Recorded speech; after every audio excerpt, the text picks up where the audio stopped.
সেটা মামলা চলমান। আদালত প্রতি আমাদের সবারই শ্রদ্ধা রয়েছে। আইনের পক্ষেই আইনের ভাবেই যাবে। কখন কি বলে নিপুণ আক্তার আমি বুঝি না। ওনার বিরুদ্ধে 64টি জেলায় মামলা হচ্ছে। আজকে আমাদের চলচ্চিত্র শিল্পী সমিতি বিজয়ের পর প্রথম আমরা মত বিনিময়ে একটা সভা করলাম 19 সংগঠনের সাথে। তো এই বিষয়ে আমরা নানান রকম কথাবার্তা হয়েছে, সব কথাবার্তাই সুন্দর হয়েছে, ভালো হয়েছে, কোনো উত্তেজনা ছিল না। আমরা আনন্দের সাথে চা মিষ্টি খেয়ে বেরিয়ে আসছি। আমাদের মেইন ছিল আজকে মত বিনিময়। আমরা নতুন কমিটি যারা আসছি তারা মত বিনিময় করেছি।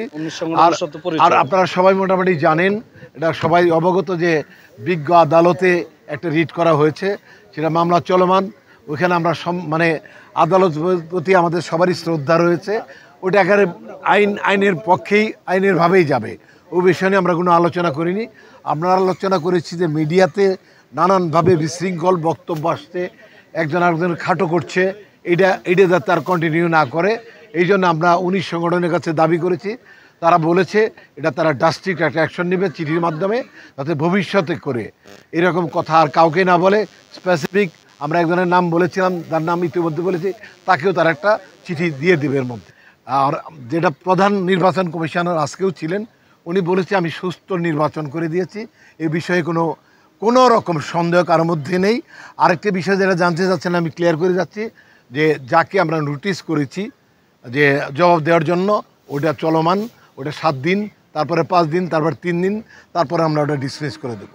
যখন নিপুণ আক্তার আমাকে নিয়ে প্যানেল করলো তখন এই কোয়েশ্চেনটা উনি করেন নাই কেন?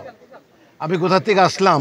উনি যখন প্যানেল করলেন, আমাকে ভাইস প্রেসিডেন্টের নির্বাচন করালেন, তখন উনি কি ভুলে গেছিলেন যে আমি কীভাবে মেম্বারটা আসলাম? আর একটা for your information for all, যে আমাকে মেম্বারশিপ দিয়েছে তখন প্রেসিডেন্ট ছিলেন শাকিব খান এবং সেক্রেটারি ছিলেন অমিত হাসান। ঠিক আছে? তো এই বিষয়ে আমার মনে হয় যে উনি কখন কি বলে নিপুণ আক্তার আমি বুঝি না।